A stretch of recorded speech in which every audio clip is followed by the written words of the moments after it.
शास्त्रों में स्त्री की नाभि को लक्ष्मी का निवास कहा गया है। ऐसे में क्या किसी औरत की नाभि को छूना चाहिए या नहीं?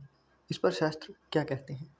मानव शरीर की अगर बात करें तो यहाँ पर शास्त्रों में मंदिर कहा गया है मानव शरीर को, और उसके हर अंग को किसी न किसी देव के साथ जोड़ा जाता है। इन्हीं में ही नाभि का स्थान जो है वो सर्वोच्च माना जाता है।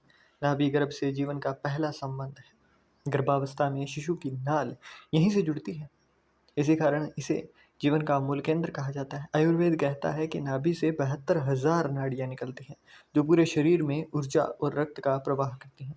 चरक संहिता की देखें तो वहाँ पर नाभि प्राणस्य मूलम, मतलब नाभि को प्राण का मूल स्थान माना गया है।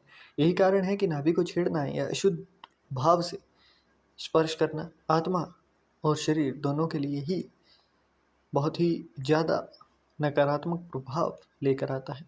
धर्मशास्त्र और पुराणों में नाभि को लक्ष्मी का स्थान, मतलब स्वयं भगवान विष्णु की नाभि से कमल उत्पन्न हुआ था, जिस पर ब्रह्म प्रकट हुए। श्रीमद् भागवत महापुराण में वर्णन है कि तस्य नाभ्याम महासंभुदम पदम लोक समृद्धि, अर्थात विष्णु की नाभि से उत्पन्न कमल ही लोक समृद्धि का कारण बना।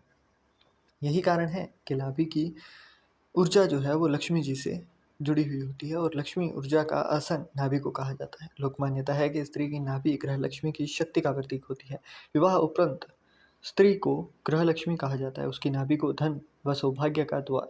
विष्णु धर्मसूत्र में यह उल्लेख मिलता है, नाभि है ना, नाभि के ऊपर, कि लक्ष्मी नाभि स्थिता, अर्थात लक्ष्मी नाभि केंद्र में वास करती हैं।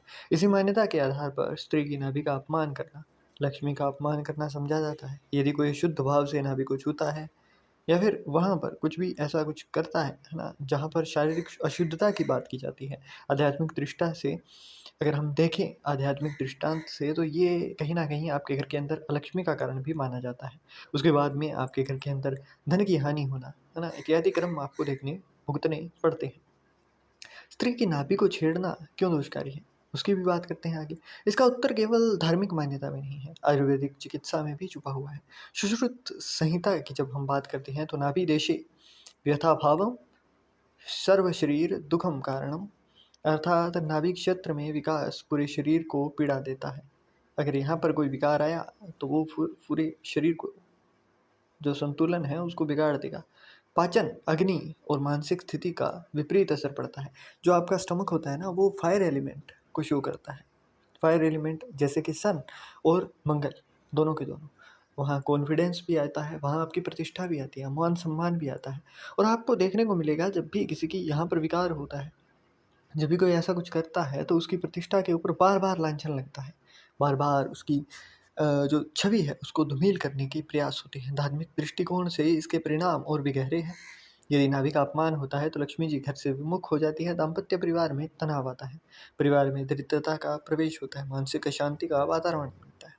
अनेक पुराणों में लक्ष्मी का उल्लेख आता है, जो कलह और दुर्भाग्य का प्रतीक है। पद्म पुराण में कहा गया है, यत्र स्त्री न सन्मान्य तत्र लक्ष्मी न तिष्ठति, अर्थात जहाँ स्त्रियों का सम्मान नहीं होता वहाँ लक्ष्मी का वास भी नहीं होता। स्त्री की नाभि का अपमान इसी श्रेणी में आता है। यदि भूलवश या ज्ञानवाश ऐसा दोष हो गया हो तो शुक्रवार का दिन लक्ष्मी जी का प्रिय दिन है।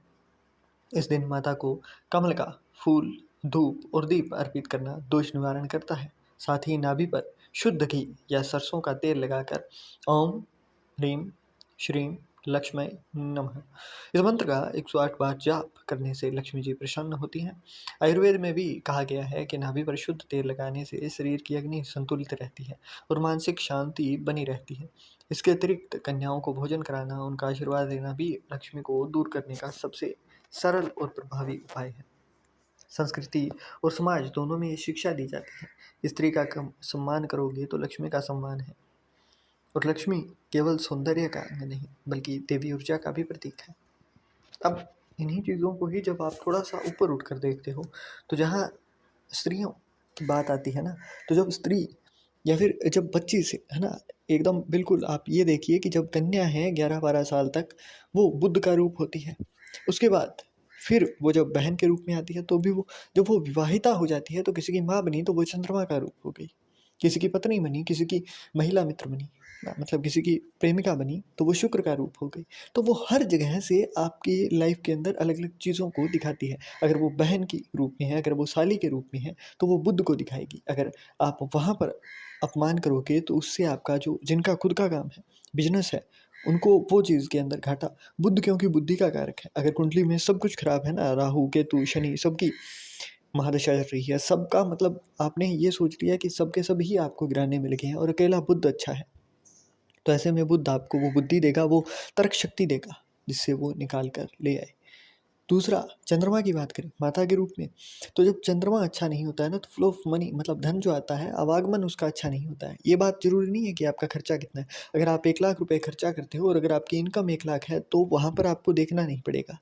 मानसिक शांति का प्रतीक भी चंद्रमा होता है। कई लोग आपको देखने को मिलेंगे कि जो ज़्यादातर आपको डेथ की स्पाइक देखने को मिलती है ना, जो लोग खुद से ही इस जीवन को त्यागने के लिए जाते हैं, है ना? तो वो आपको अमावस्या के दिन मिलेगी।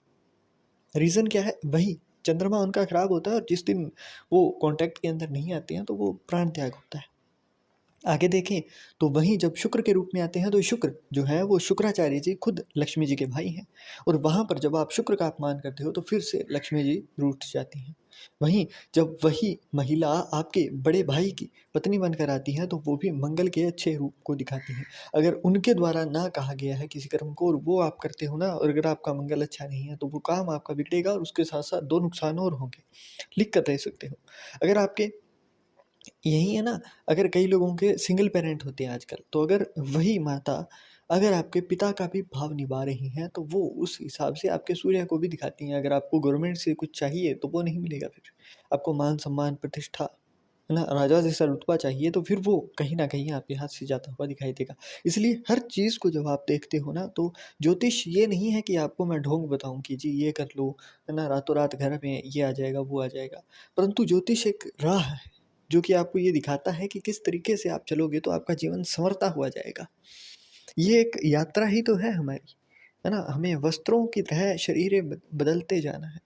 तो यहाँ पर अगर आप थोड़ा इस चीज़ को अच्छे तरीके से समझते जाओगे, थोड़ा इस चीज़ के ऊपर थोड़ा गौर फरमाना शुरू करोगे, तो अपने जीवन को आप कहीं से कहीं तक लेकर जाने में सक्षम हो पाओगे।